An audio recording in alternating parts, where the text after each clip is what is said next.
Esse aí é meu melhor amigo.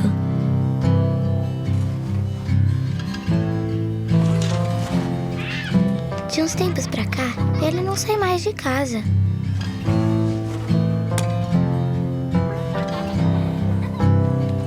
Those August nights, cold to cold, when the stars align, step in roll, I'll be by your side from now on. Ele sabe tudo de mim e eu tudo dele. Até o nome, claro. Mas prefiro chamar de papai. Já que nada vai ser igual, que seja melhor. Homenagem do Boticário aos pais que se reinventaram nos últimos meses. Estamos aqui com mais um programa Educação. E hoje nós vamos falar sobre musicalidade e o brincar. Nós vamos conversar com a professora Dulcimar Lemos. Tem vários livros editados e publicados. E eu a conheci na Unicinos, né, na minha formação, ela contribuiu, inclusive eu tenho que estar muito atenta neste programa, eu não posso cometer erro nenhum. Ela foi a minha avaliadora no trabalho de conclusão. Vá que 17 anos depois ela queira, né, dar algum trabalho. Dulce, muito obrigada por ter aceito o nosso convite e estar hoje enriquecendo o nosso trabalho. Diego é meu parceiro, professor também de educação infantil, aqui da Rede Municipal de Guaíba, mas ele tem outras habilidades, outras atividades que ele faz e desenvolve também nas horas vagas. Dulce, muito obrigada. É um prazer enorme estar aqui nessa rede, especialmente nessa época de pandemia, onde a gente começa a aprender. Muito obrigado, Diego, Débora, pela oportunidade de, pela primeira vez, estar nesse meu começo linguageiro, na TV e nessa gravação, que para mim é inédita. Então, assim, todo o meu apreço, especialmente aos nossos ouvintes, e eu dei uma ouvida nos outros programas e vi quão interessantes é nós ter um programa que fale ao educador, que vá direto ao que o educador realmente está precisando nessa pandemia, que é pensar na sua formação, que é pensar no que pode estar fazendo e constituindo pelo coletivo, enquanto uma educação que possa sublinhar, né, a sustentabilidade e democracia. Eu fico muito feliz em estar aqui hoje para falar de um tema que me é muito caro, porque já há mais de 30 anos, eu estudo sobre a música na infância, na especificidade da educação infantil, desses começos do gesto poético de desenhar o som. E hoje quero falar um pouquinho para vocês sobre o barulhar, que é esse conceito que em 2008 eu crio para me referir ao brincar com sons e poder pontuar essas questões para a importância do barulhar na escola pública municipal, ou estadual ou federal brasileira, mas nessa escola pública, porque a música é um direito, é uma dimensão do corpo linguageiro, que é um direito e deve estar presente em todo o contexto do cotidiano infantil. Que lindo! Eu gostaria de começar, já que já introduziu, quero que tu nos explique um pouquinho dessa questão do barulhar, que é o brincar com sons, porque geralmente, porque a criança, a gente percebe a criança quando ela digita, canta, ela tenta, ela está criando. E eu fui tua aluna e posso dizer, né, sempre buscando, sempre inovando, sempre buscando mais conhecimento nessa área. Antes de passar a palavra, eu quero o Boticário. Onde tem amor, tem cuidado. Se a palavra é tua agora. Eu vi a Bienal! Au, au, au! Comendo mingau! Au, au, au! E Nescau! Au, au, au! Eu vi a Bienal! Au, au, au! Comendo cereal! Au, au, au! Tetu, tu, tom! Tom, tom, tom! Tom, tom, tom!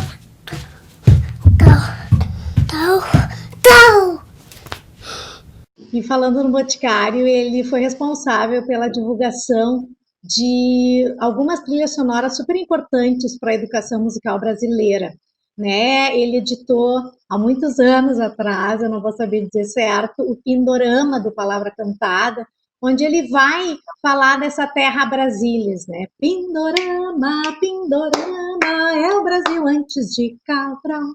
Pindorama, Pindorama, é tão longe de Portugal. Fica além, muito além. E ele vai brincando com essa maravilha que foi essa música e a criação dessa música, que todos nós, quando começa a música, começa o barulhinho do mar. Depois do barulhinho do mar, entra o som dos tambores e tem gente em casa, os índios já moravam aqui. Aí vem o som de toda a nossa fauna, nossos bichos, a nossa floresta e a chegada dos portugueses. E quando o selo Palavra Cantada, então, vai cantar, ele vai usar dois meninos. Um menino que é de Portugal, que fala em português, de Portugal, e o outro que é do Brasil, para falar sobre isso que é o barulhar, que é essa mistura, onde África, português e índios se encontram para fazer, por meu gosto, a melhor música do mundo, que é a nossa música brasileira. Quando eu estou falando do barulhar, Débora, eu estou falando sobre uma ação, uma dimensão pedagógica e uma intencionalidade da docência. Nesse sentido, eu vou trabalhar aqui na música e eu acho que tu faz uma pergunta muito importante sobre esse começo, né? Nós temos a gestação. Na gestação, a criança escuta todos os sons da sua paisagem sonora. Interna, os sons do corpo da sua mãe internamente, que imitam muito toda essa paisagem externa.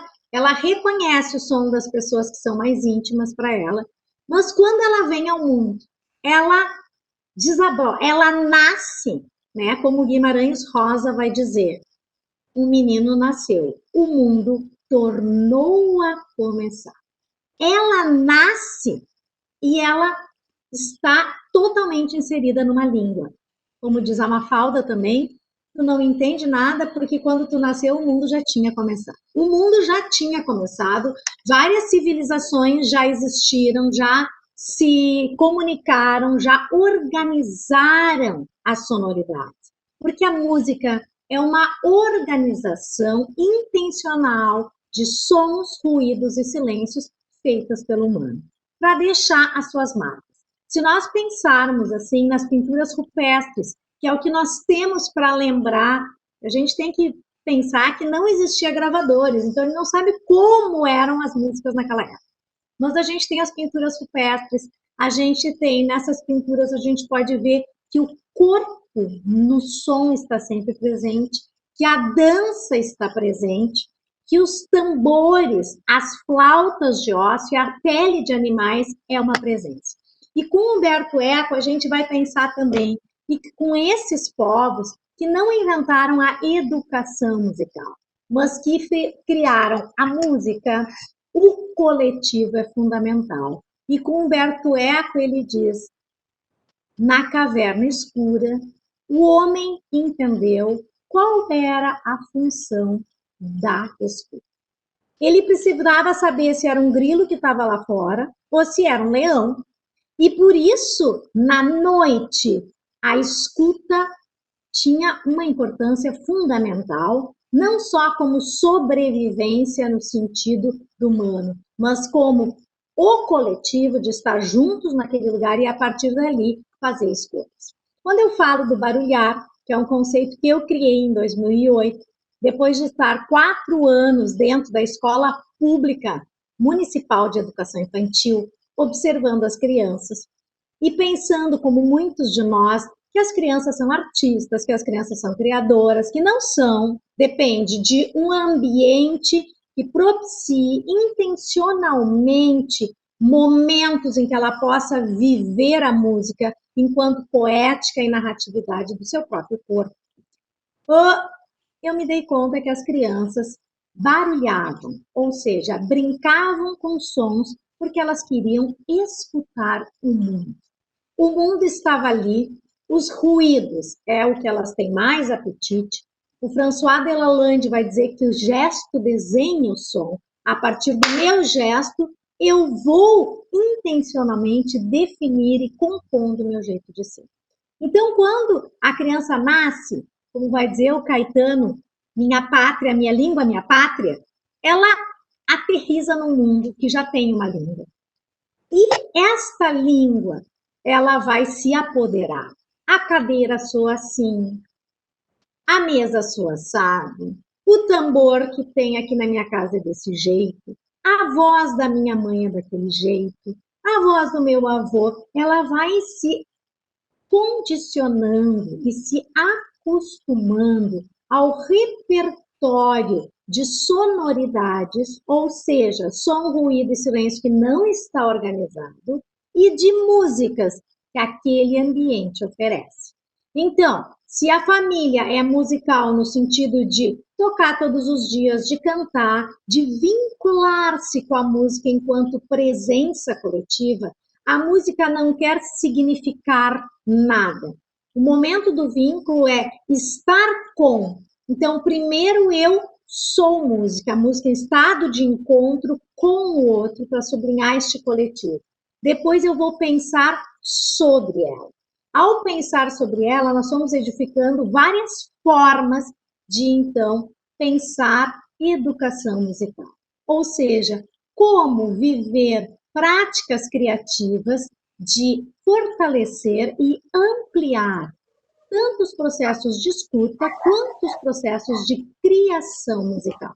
Quando eu estou falando de criação musical, eu acho que a gente pode ouvir a Débora Mascarim, de 4 anos, e ela canta. Eu sou a Bienal, au, au, au, comendo mingau, au, au, au, e Nescau, tudum, tum, dum, tum. A criança vê que ali não dá para acabar a música e ela vai até o final. A criança não está fazendo isso porque ela é criativa. Ela está fazendo isso porque no ambiente escolar ela tem uma escuta de um professor que ouve, que quer compartilhar com ela o brincar. O brincar, ele tem uma inutilidade fantástica, porque ele é sempre imprevisível. Mas é dessa imprevisibilidade que nós, professores, vamos organizando o currículo, os conteúdos que emergem. E aí me lembro, assim, de uma fala, que eu não sei, Diego, se tem a ver colocar, mas que tem um podcastinho por aí. Nós estamos criando na pandemia podcast com as crianças, que a gente chamou podcastinho. Podcastinho no sentido da fábula, da fabulação, porque eu compreendo que o que está faltando para a educação é entender como e por que música. Como e por que música? Porque eu não sou musicoterapeuta, então eu não vou trabalhar com a música enquanto a medicina. Também não sou preparadora técnica que vou trabalhar com a música enquanto uma disciplina desse corpo para sentar retinho, para ficar bem, para respirar. Eu não quero que a música seja uma forma de disciplinamento ou de imposição de um conteúdo demarcado. Eu me afasto desses dois tipos de postura porque eu compreendo que a música é uma dimensão deste corpo linguageiro que na infância, que na educação infantil não separa razão de emoção, razão de imaginação.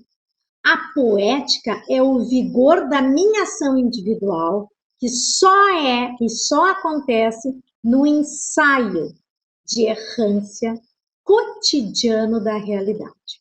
Então, essa semana a gente ainda combinou no grupo de pesquisa e escuta poética, a professora Bianca Cardoso de Oliveira diz que estava varrendo o pátio com a filha, na verdade a calçada da casa, e a filha pergunta: mãe, varrer é chique? E ela fica paralisada, porque ela sabe que dependendo da resposta dela, nós vamos estar nos referindo a toda e qualquer questão que tenha a ver com o nosso mundo atual, onde a educação não é considerada, os professores não são considerados e que nós, diante de uma educação neoliberal que acirra o capitalismo, que já morreu, que continua apostando no patriarcado, no apostilamento da educação infantil e nas receitas prontas, porque é mais fáceis, ela fica pensando o que vou responder. Num momento passa tudo pela cabeça dela. E aí ela responde: olha, minha filha, nós estamos varrendo a nossa casa, nós cuidamos da limpeza da nossa casa. Eu aprendi a varrer com o meu pai. Ele podia pagar pessoas para varrer, mas ele achava importante ele varrer. Ele me ensinou a varrer. E a filha responde: mãe, sabe com quem que eu aprendi a varrer? Contigo. E a partir daí a gente pode entrar em vários temas. Que vocês pensar, o que é uma vassoura? Quem não tem uma vassoura no seu cotidiano? A vassoura marca trabalho. E me vem a imagem, essa vassoura bem do pau da vassoura com as folhas, que eu sou do interior. Então essas folhas, essas vassouras feitas com os galhos da árvore que a gente fazia para varrer as nossas casinhas embaixo das árvores que a gente brincava. E essa vassoura é um canto de trabalho. Se eu vou pensar, e o cabo da vassoura cai, e o cabo da vassoura cai, eu pego o cabo, e o cabo da vassoura cai, e a casa não se varre mais.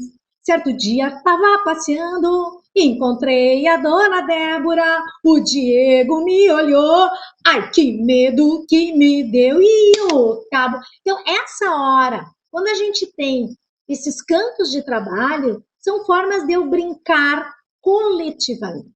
As culturas, todas as culturas do mundo têm cantos de trabalho. Todas as culturas do mundo têm cantos de macuru, que são essas cantigas de ninar, cantigas de disponibilidade.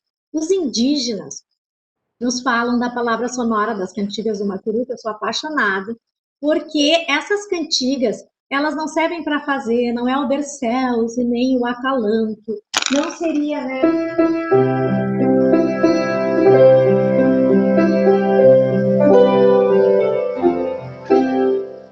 Seria esse Berceus, assim, do Brahms. Não é para dormir a criança. Não é para o berço, para a criança ficar no berço parada e descansar. As canções dos nossos povos originários, as crianças dormem para sonhar. As crianças dormem para encontrar terras distantes, para receber divindades, para ter ideias. E quando a mãe está grávida, a mãe ganha de presente essa função de cantar, de estar em campo e ficar responsáveis por esses cantos. É muito legal o Mário de Andrade quando ele vai contando, ou mesmo a Cecília Meirelles, mas quando eles vão cantando das viagens deles, o Vila Lobos, que fez também, mas que eles vão contando das viagens pelo Amazonas, pelo rio, né, lá na Amazônia, e como essas índias cantavam para os seus bebês e faziam essas canções, e no meio dessas canções o que elas botavam? Botavam um Te Deum. Por quê? Porque o nosso povo estava colonizado. E aí, quando eu falo desse colonizado, eu quero me referir à escola. Que rotina na escola de hoje, contemporânea, nós temos colonizado as crianças? Primeira coisa que a gente chega numa escola, as crianças cantam para ti todas as músicas que elas acham que tu vai gostar. Então, é borboletinha, é ciranda, cirandinha, não sei quais, mas elas acham que tu é professora e que tu vai gostar daquelas músicas. Depois que tu tem uma certa intimidade com as crianças, elas começam a te cantar as músicas que a mídia impõe na escuta delas. E na nossa também. E aí elas começam a cantar. Daqui a pouco elas se dão conta que tu quer compartilhar encontros. Encontros que são processos poéticos, que dependem deste gesto de encontro. Encontro do jogo heurístico. Né? E quando eu falo do heurístico, eu estou falando eu encontro. Não fui eu que inventei o jogo heurístico já existe há muitos anos. Não fui eu que inventei as músicas. Se eu for pensar na nossa vassoura, que eu cantei antes, que é um canto de trabalho, a gente pode pensar numa música que todos conhecem, que é o nosso frevo Vassourinhas. Foi criado em 1909, em Pernambuco, é um signo sonoro do Brasil.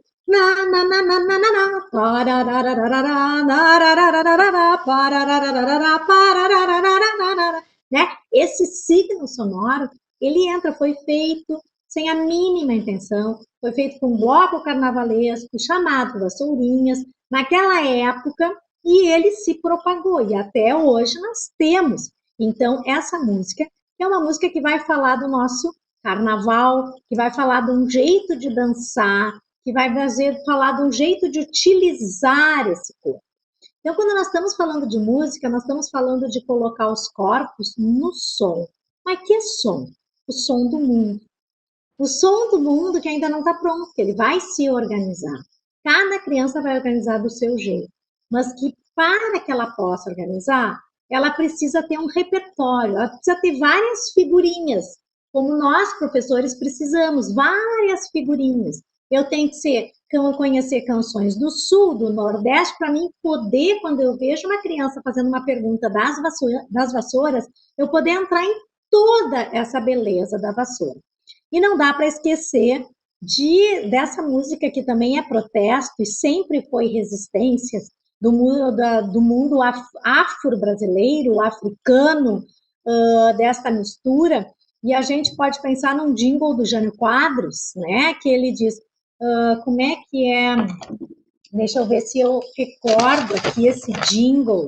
Agora eu não vou. Varre, varre, varre, vassourinha, varre toda a roubalheira, que o povo já está cansado de sofrer dessa maneira. Jânio Quadros, presidente para o povo empobrecido. Então, a gente tem o Jânio Quadros, lá para se lançando presidente, ele pega a vassoura e no meio da música dele tem varre, varre, vassourinha. E aquela brincadeira, varre, varre, varre, varre, varre, varre, varre. Essa brincadeira com o som é o barulhar. O barulhar é brincar sem uma intencionalidade. Eu não estou brincando para a criança aprender agudo, grave. Eu não estou brincando para a criança aprender frevo. Eu estou brincando para a criança fazer ressoar no seu corpo o som do sentido. A partir dali, tem uns que vão amar as vassourinhas, outros vão amar outras coisas, e a partir deste repertório, o meu leque de professor fica muito complexo e muito diverso, porque a partir da fala, da escuta das crianças, nós podemos fazer. Então, o meu trabalho tem sido, com os professores, entender que a música ela é obrigatória na escola de educação infantil. Porque pela Lei 11.769 de 2008, tornou a música obrigatória. Depois a gente definiu, então, as diretrizes curriculares nacionais para a operacionalização do ensino de música na escola, e aí fizemos isso de uma forma muito interessante, demorada, mas interessante, e em 2003 fizemos um parecer, e em 2016 aprovamos e homologamos uma resolução. E nessa resolução vai dizer que as escolas precisam, o que é a competência das escolas, o que é a competência das secretarias municipais de educação, o que é a competência da formação de professores. Então, a formação de professores do curso de pedagogia precisa formar os professores em música. As escolas precisam colocar no seu projeto político-pedagógico o conteúdo da música, e também as secretarias de educação têm que fornecer, então, a formação continuada para a música nas escolas. Nós tivemos muitas fragilidades de todo esse movimento, inclusive uma lei que também aconteceu em maio, mês de maio de 2016 foi um mês muito difícil para nós, da educação musical, que a partir da obrigatoriedade do ensino da música, né, do conteúdo de música na LDB de 1996, começou a haver todo um movimento dos licenciados em música para trabalhar, que foi maravilhoso, que foi encantador, e que com o impeachment da Dilma, simplesmente todo ele esmoreceu, né? E a partir daí a gente teve quase a saída da música do ensino médio, que vocês lembram assim o debate que foi em 2016, para quem ainda é da minha idade. E o que acontece hoje, né? Em 2016 aconteceu também da gente perder da LDB a obrigatoriedade, então, do conteúdo de música, mas nós ganhamos das linguagens artísticas em todo o ensino básico. O que significa? Que a educação infantil tem que dar aula de música, o ensino fundamental tem que dar aula de música e o ensino médio. Mas as leis não são claras. As leis abrem muitas frestas. Mas nós temos a sorte de ter conseguido, na Base Nacional Comum Curricular, definir vários caminhos que edificam essa presença dessa dimensão lúdica e lúcida, como vai dizer o Bárcena, que é a música. O que é essa dimensão? Se a gente pensar nos direitos de aprendizagem, nos 6 direitos de aprendizagem, todos eles a música aparece. É o brincar, é o expressar, é o explorar, é o conhecer-se, é o participar. Eles vão estar presentes. Se a gente pensar nos campos de experiência, o que é um campo de experiência? Não é uma disciplina. Eu não tenho mais agora a música como disciplina. Eu tenho a música neste grande projeto, como eu falei para vocês. E esses exemplos nós na docência ainda temos que aprender. Porque a grande vantagem da Base Nacional Comum Curricular, é claro que ela tem milhões de defeitos, tá? Mas a grande vantagem é que ela obriga o professor a ser um compositor, no sentido de criar narrativas. Vamos esquecer aqueles objetivos que botaram lá, e eu fiz parte desse projeto que edificou a base, junto com a professora Maria Carmen Barbosa, aqui em Porto Alegre, e eu acho muito importante a gente poder pensar que a gente, sendo tão pouco a educação infantil, as pessoas tão unidos nos fóruns, no MIEIB, no Fórum Gaúcho de Educação Infantil, como foi importante a gente ter conquistado campos de experiência que não vê mais a criança partilhada na aula de música, na aula de dança, na aula de educação física ou na aula de capoeira. Isso não significa que eu não vou ter a presença do licenciado em música junto com o professor para compor ações juntos. Ou que eu não vou ter a presença do artista plástico me ajudando a pensar outras propostas. Mas é que eu preciso ter este olhar, esta escuta, que ela é definida por o tempo. Porque eu fico pensando assim, na música, né, gente? Por que a música está na escola? E eu acho que nós temos que entender e saber responder isso. Que o grande problema dos nossos documentos da educação musical foi não saber responder por que ela estava na escola. Eu tenho uma postura muito clara. A minha música está na escola pelo valor que ela tem dos ensaios, do exercício de aprender a escutar e aprender a imaginar. Para mim é para isso que ela está na escola. Para aprender, se nessa pandemia o que mais nós temos que fazer é escutar no coletivo e imaginar outras formas de ser.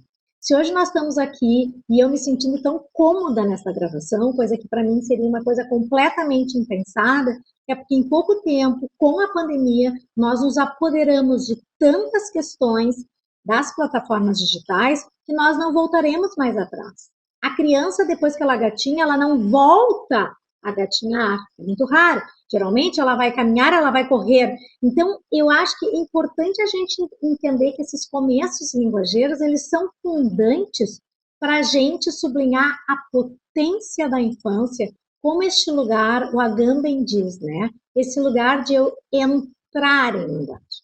A criança, quando a criança nasce, ela está na língua, mas ela não está na linguagem. O Agamben vai nos dizer, o cachorro nasce e morre latindo. Ele está na língua dele. Au, au, au.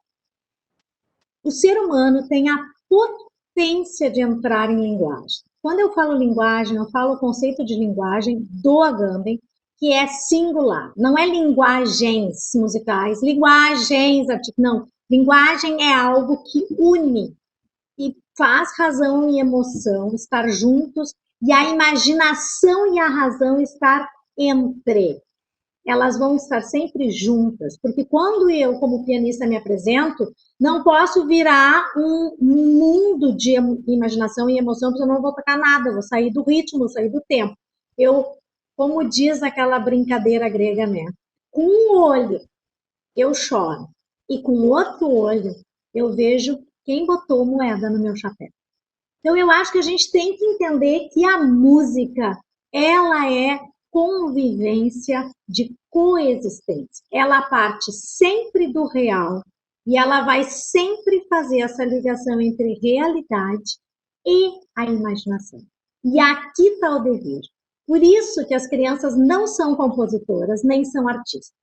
Quem vai ser artista e compositor é depois que eu habitar e ensaiar vários tempos e espaços, como tão bem a Débora tem falado, nos ritmos, nos espaços de compor e de colocar o meu corpo no som, e que eu vou fazer as minhas escolhas. Então, eu vou decidir ser compositor, eu vou decidir. E aí são escolhas onde, a partir da errância, eu vou sustentar uma assiduidade. O que é assiduidade? Eu vou fazer mais uma vez, outra e outra, para eu poder, então, conjugar. Eu sei, como as crianças adoram dizer, eu que me ensinei. Eu sabo porque eu sabo. Então, meu corpo vai dizer, eu sabo porque eu sabo. Então, eu acho que isso é uma coisa importante na educação, porque o que acontece com a educação? Ou querem fazer música para deixar as crianças tudo de boca fechada, ou fazer música para ensinar a história da música, que é muito importante a gente saber as músicas do nosso patrimônio cultural. Mas mais é entender que esse patrimônio cultural vem de um coletivo que não pode ter preconceito, que precisa trabalhar com a música indígena e afro-brasileira, que a gente ainda tem que aprender, e também a portuguesa, e as músicas que eu quiser compor e inventar, né? Porque as narratividades, elas vão nascendo desse coletivo cotidiano. E as perguntas, e eu acho que o professor precisa aprender a interrogar o mundo, como as crianças que nascem interrogam o mundo, mas muito cedo elas aprendem a deixar as suas interrogações e aceitar que cor é o cavalo branco de Napoleão. É branco, não tem outra resposta. Então, à medida que eu vivo esses coisários bachelardianos, que são esses repertórios, essas figurinhas, quanto mais eu vivo, mais ideias eu tenho para criar processos de escuta e criação musical. Então, eu penso na música dentro da educação infantil, e não é por acaso que não querem música na educação infantil, porque se eu deixo a infância potente, a infância segura, a infância resistente, ela enfrenta qualquer parada. Com música, qualquer pandemia é algo. E eu queria aproveitar para convidar vocês, nós do grupo Escuta Poética, eu sou professora da Faculdade de Educação aqui da URGS, nós temos um Instagram. Nesse Instagram, nós fomos postando, fomos aprendendo a viver a pandemia na virtualidade e fomos postando convites, do Covid ao convite. E ali tem uma poesia que vai contando, como sempre os poetas fazem, nos ajudando a dizer, não bastam as leis estão aí, né? As leis não bastam, os lírios, como diz o Carlos Drummond de Andrade, não nascem no asfalto, mas eles nascem na mão do educador, que intencionalmente pode movimentar as diferentes dimensões do corpo poético em linguagem. Eu vejo alguém tocando bem e eu quero tocar também. Lembrando sempre que a música ela é invisível, mas ela toca o mundo. Ela é como o vento. A gente não vê, mas ela toca todos nós. De qualquer forma, ela nos toca. Eu acho que isso é importante. Maravilha, olha. Eu até fiquei quieta, ouvindo tudo. Agora tu faz a tua pergunta, que eu quero acabar. Agora eu vou fazer minha pergunta. Eu estava aqui, fiz algumas anotações, porque quando se fala em educação infantil, as pessoas acham que não aprende nada, não ensina nada, né? A criança vai para lá e fica depois de 4 horas, busca e não se tem, né? É a série menos importante na escola. Mas não, é o contrário, é uma das mais importantes. Então, eu acredito que seja importante nós afirmarmos, tu pode me negar, que cada criança tem o seu ritmo e tem o seu tempo de aprendizado, sendo que na educação infantil, a criança é trabalhada como um todo. É isso? Uhum. Eu acho que a educação infantil é justamente isso, Débora. É o tempo de eu conhecer e me apoderar, me apropriar da escuta e do ritmo. Porque são o tempo e a escuta são duas questões que condicionam o meu ser no mundo. E os ritmos, o lento não é o parado, o lento é o demasiado, é o excesso. Escuta com atenção. Quantas crianças ficam pelo pátio, lindamente acompanhando as formigas caminhar? Ou quando elas vêm às paineiras em dezembro, que tem aqueles algodões que eles ficam soprando um algodão até chegar ao outro lado. Eu acho que nós não podemos esquecer da artesania, do fazer com a mão que toca para saber. Eu primeiro toco e sou tocada pelo som do sentido. A partir daí, eu posso compreender o mundo, porque outros já tocaram e podem me dizer se tu tocar com a mão assim, tocar com a mão assada. Eu posso aprender do aluno e que ensinar. E ali aparece uma técnica, ali aparece um repertório, ali aparece o cardápio. E eu acho que é importante sublinhar uma coisa que eu esqueci, que eu não posso deixar de falar. A música, ela não é extraordinária.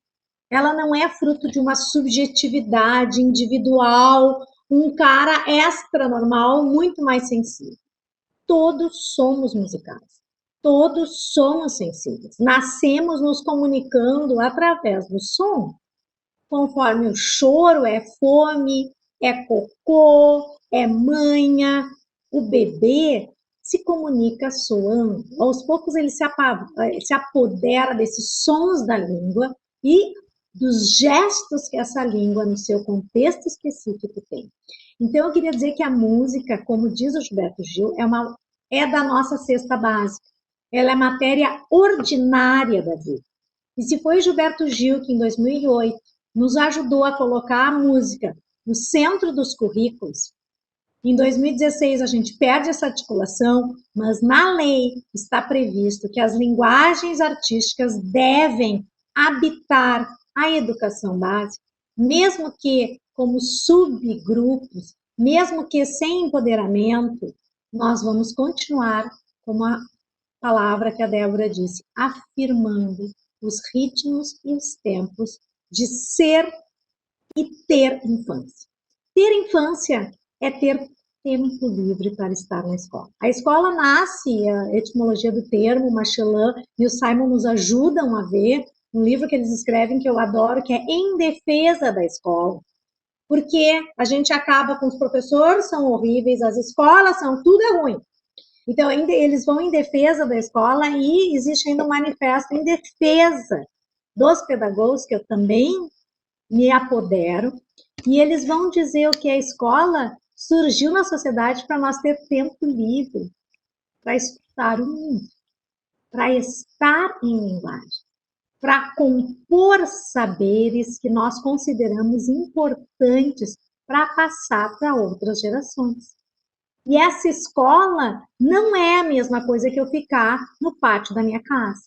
No pátio da minha casa eu vou brincar. Só que na escola, o barulhar, que é o brincar com sons, ele vai ter a escuta de um adulto que vai interferir para fortalecer essa música que já existe nesse corpo e ampliar tecnicamente essa escuta e esse fazer musical. Para mim, aprender a tocar como sei lá, qualquer pessoa, como o Herberto Gismonti, eu preciso entrar em linguagem e ensaiar tempos de fazer uma, duas, para então dizer, eu sei tocar. E as crianças escutam muito bem, elas sabem quando elas não estão cantando, hoje eu encontrei a música, ou seja, hoje eu sei tocar bem. Não, tá legal isso. A escuta todos os tempos. A potência de tocar todos os tempos. Tem uma aluna que me disse, Dulce, eu adorei a oficina, porque eu descobri que eu não sou música, mas eu sou musical. E eu acho que isso que a pedagogia poderia sublinhar. Nós somos musicais, porque nossos corpos têm o som. O humano é sonoro. Não fui eu que inventei a música, gente. A música nasce com a humanidade. E nasce com essa necessidade que a humanidade tem de sair do caos sônico em que vivemos. O nosso caos sônico é o seguinte: a paisagem sonora tem milhões de sons. O silêncio não existe. Cage já disse, ele foi inventado. Não existe silêncio. Se tu ficar em silêncio, tu vai ouvir milhões de sons. Então, a nossa paisagem sonora, e Schaeffer vai trabalhar com o ouvido pensante, né? Ela está repleta de sonoridades. O que o homem faz? Ele organiza essas sonoridades em música e define estilos para soar. E nós, como professores, também fizemos essas escolhas diariamente na sala de aula. Quando a gente está dando apenas músicas disciplinares, ou quando nós estamos negando a música dos orixás, ou quando a gente está negando a música da tradição da cultura infantil, empobrecendo as cantigas e se preocupando com a mensagem que elas têm, a gente tem que lembrar o que está acontecendo na pandemia. É muito lindo ver as professoras dando aula para as crianças, no sentido não de dar aula, mas de manter o vínculo, de estar presentes. Quando uma criança de 1 ano vê a professora na tela cantando para ela, e a mãe diz, ela não entendeu nada, mas a criança está conectada ao professor. Porque a ressonância, o sentido de estar com, da presença que acolhe e está disponível à escuta, que importa nesse momento. Não por acaso as crianças cantam as músicas com palavras erradas, que a gente acha muito engraçado. Elas cantam as músicas com as palavras erradas, porque para elas o mais importante não é a palavra que está na música, mas é a sonoridade. Se eu canto, né? Frere jaque, dorme-vous, solena, né? Tem uma música, qualquer música que eu cante que as crianças brincam com as palavras, que tem sonoridades parecidas, né? Eu me lembro da minha filha que tinha uma música, como é que era, do Barney, que ela adorava, e era dar-lhe, né? Dar-lhe, a palavra da palavra. Como ela não sabia que era dar-lhe, ela falava date. E aí ela achou que date era o nome de algum personagem. Então eu fico pensando assim, as crianças, o som é mais importante que a mensagem que essa palavra tem. Mas o som vincula. O som que cria vínculo, porque é esse som que eu peguei no colo, eu fiz um brinco ao passo, ao trote, ao trote. Ah, pega lá. Eu vinculei-me com a criança no abraço, no corpo, na resistência. Fala, que eu perdi a pergunta. Sabes que aqui agora tu estavas falando aqui, em relação ao som, realmente para a criança o que importa não é a letra, sim o som, a sonoridade, né? Ela fica com aquele ritmo, aquele balancinho todo que ela criou junto, ela participou. E essa semana minha sobrinha Laís, de 2 aninhos, estava aqui e ela estava impossível, correr de um lado, correr para o outro, eu queria conversar com ela e ela não queria me dar assunto. Eu cantei uma musiquinha que a prof de capoeira dela canta na EMEI. Ela parou na hora, me olhou e veio até mim. Por quê? Porque ela lembrou, de repente ela lembrou da professora, lembrou do som, né? E a Bárbara, minha sobrinha de 8 anos, quando ela era pequena, ela não sabia falar gato. Ela via, nós só ouvíamos que ela dizia o down. Daí nós pensávamos, mas o que é isso, down? Aí uma noite que nós vimos na telha passando um gato, e aí ela nos apontou down, ela pouco falava, mas ela lembrava do miado do gato. Miau. Perfeito! As crianças têm isso, o que acontece? Como elas ainda não sabem falar a nossa língua, as sonoridades estão com elas sabem todas as sonoridades, mas elas estão entendendo e se aproveitando de um jeito de estar em linguagem conosco. E eu acho que isso é muito fundamental, porque o nosso cancioneiro brasileiro, a gente foi criando ele a partir de todas as exclusões e os epistemicídios musicais que aconteceram no Brasil e que são palavras de ordem. Então, a gente tem que lembrar que a letra das canções só entrou no cancioneiro da escola porque a igreja ficava muito preocupada quando os seus fiéis ficavam emocionados com o som do órgão, né? E pensavam nos deleites do corpo, da carne. E por isso, então, dentro da Igreja Católica foi instituído a letra, que primeiro era em latim, para deixar bem afastada as pessoas, e depois começou a ser em português. que a nossa música popular, ela primeiro nasce enquanto música instrumental. Se nós vamos pensar o chorinho, é uma das primeiras grandes construções nas nossas 3 raças, ela é completamente instrumental, que a letra vai chegando depois. Então, quando o pessoal nasce agora e diz que é normal, eu não consigo cantar sem letra, para as crianças é normal cantar sem a palavra, sem a palavra na mochila. Para eles, cantar é o som pelo som, que a criança tem um apetite ao ruído e às sonoridades do mundo, sem precisar compreender. Eu faço, eu encarno no meu corpo o som. A partir daí, depois eu sou convidada a compreender. Não é ao mesmo tempo, é ao mergulhar no som que eu fico atenta, no sentido da atenção, do La Roça mesmo, à escuta desse mundo que já tem uma língua e tem um significado para cada uma das palavras, né? Então, essa é uma construção que a gente tem o privilégio, né? Vocês dois, eu sei que são professores, quem convive com criança, eu também convivo. É um privilégio se dar à escuta e ao compartilhamento dessas poética em estar com a criança no cotidiano da escola, especialmente a escola pública gaúcha, que é onde eu tenho minha raiz. Ai, também. Ai, nossa, Diego, tu tá tão quietinho, Diego. Eu falei pra Dulce, né, que não tem, na verdade, nem o que dizer, porque eu estou aqui como se fosse uma esponja, absorvendo, não sei se a palavra correta ainda esponja, mas eu tô absorvendo de uma forma tudo que ela tá falando e que eu me remeteu a tantos outros lugares, a tantas outras experiências que eu tive, né, através do som também, porque o som é isso, o som nos remete, nos leva a outros lugares. O som na educação infantil, não sei se a Dulce concorda, mas ele é um momento de descobertas também. São inúmeras descobertas. E essas inúmeras descobertas, elas vão refletir depois também até na alfabetização, na organização. Mas é claro, né? A criança que não abriu a boca não fala nunca. Isso. Porque a oralidade é tudo. Eu. Se eu não sei que é eu não entendo que é duas letras. Isso. Eu acho que é uma.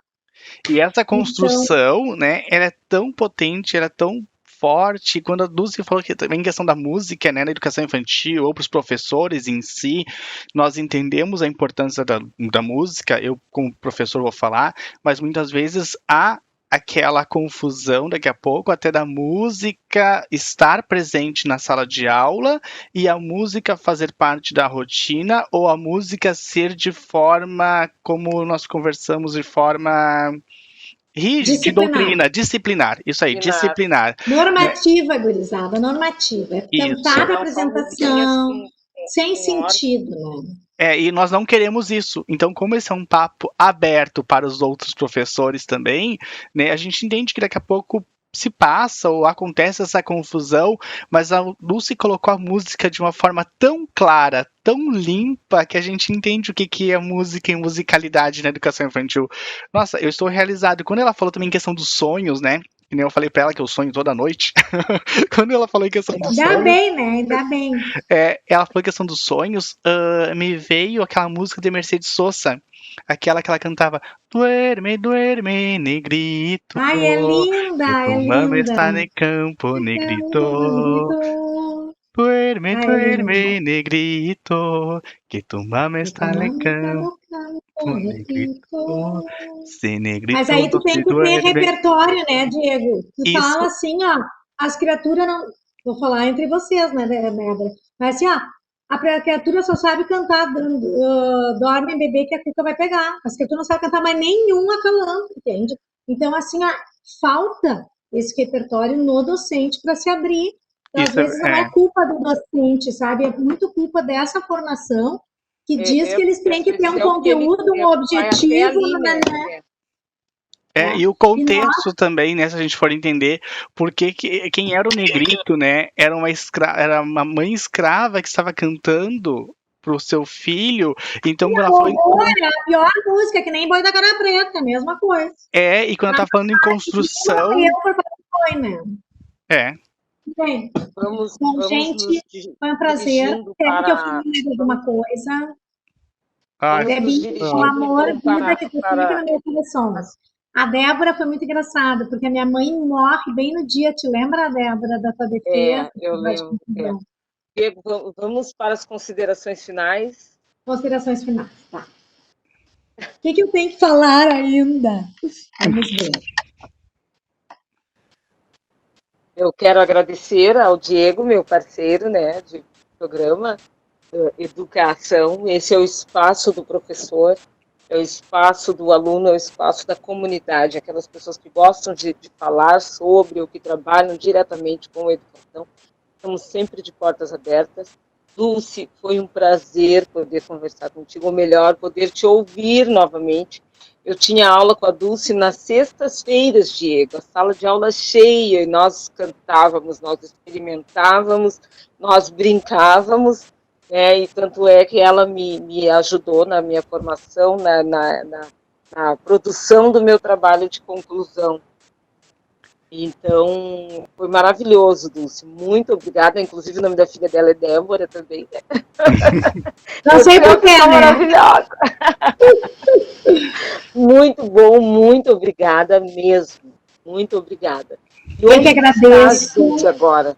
Eu agradeço a oportunidade de estar aqui conversando com esses educadores de alma grande, de fazer importante. E penso que cada um dos nossos ouvintes que está lá, na labuta diária da nossa escola pública, municipal, estadual, são educadores que merecem o nosso apoio. A pandemia veio e a gente pode continuar nos formando no sentido de inspirar em trabalhos que façam a diferença para nós, que nos constituam como seres potentes, seres que, enquanto gestos poéticos, possam inaugurar outros jeitos de ser e estar no mundo, sempre no coletivo. E deixo para vocês, então, o desejo que vocês possam compartilhar conosco várias das nossas ações. Dia 10 de agosto a gente vai estar abrindo um enlace virtual no canal do YouTube, Escuta Poética, de manhã às 9 horas da manhã.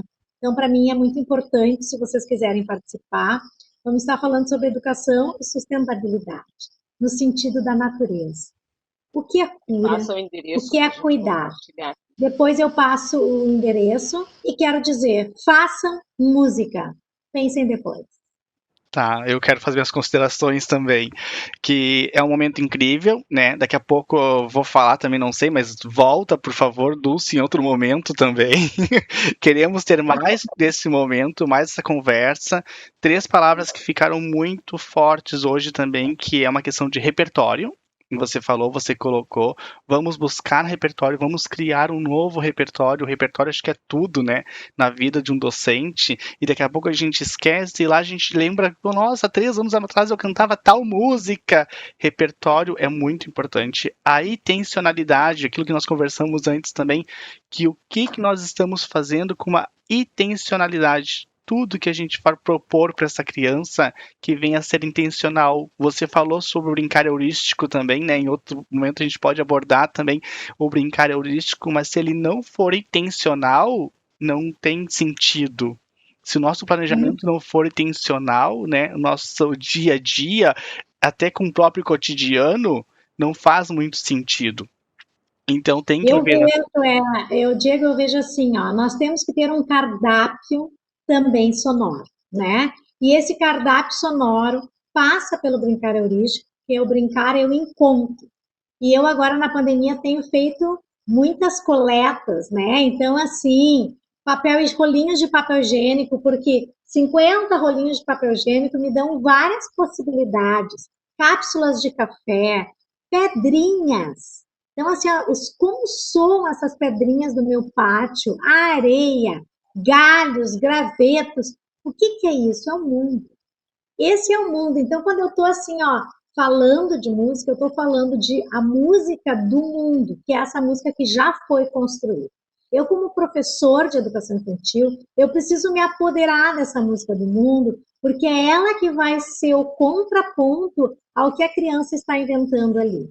Muitas vezes a criança faz uma coisa que é uma imitação do que o mundo já traz. Então, eu, como professora, preciso, olha, tá vendo isso que tu inventou? Na. Ah, isso aí o Queen já fez.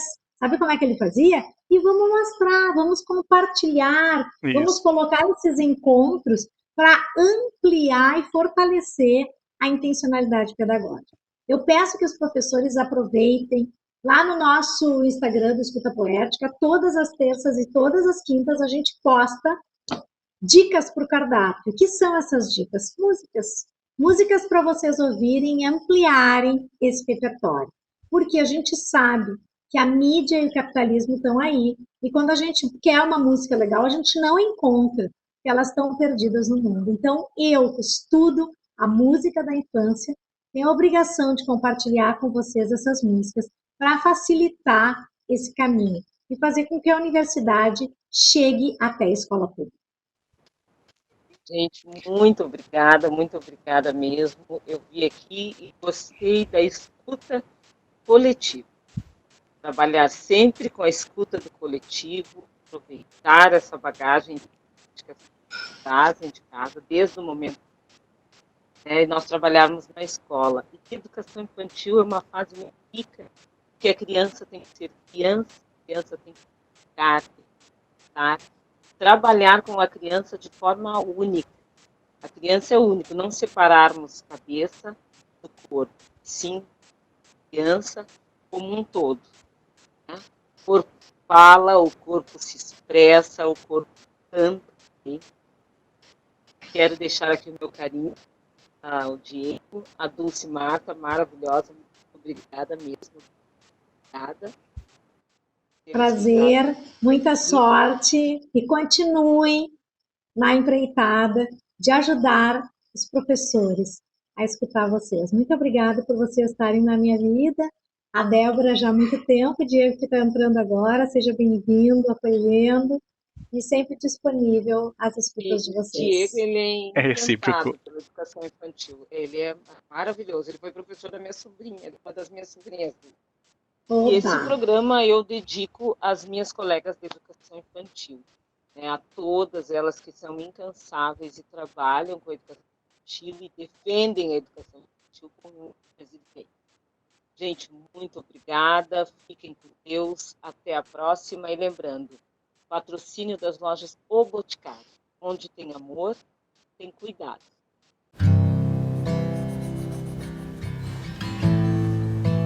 Esse aí é meu melhor amigo.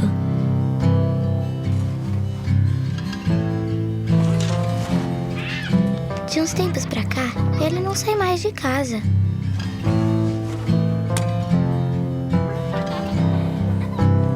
When those darkest nights come to come, when the stars align, step in wrong, I'll be by your side from now on. Ele sabe tudo de mim e eu tudo dele. Até o nome, claro.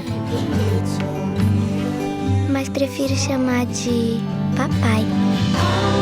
Já que nada vai ser igual, que seja melhor. Homenagem do Boticário aos pais que se reinventaram nos últimos meses.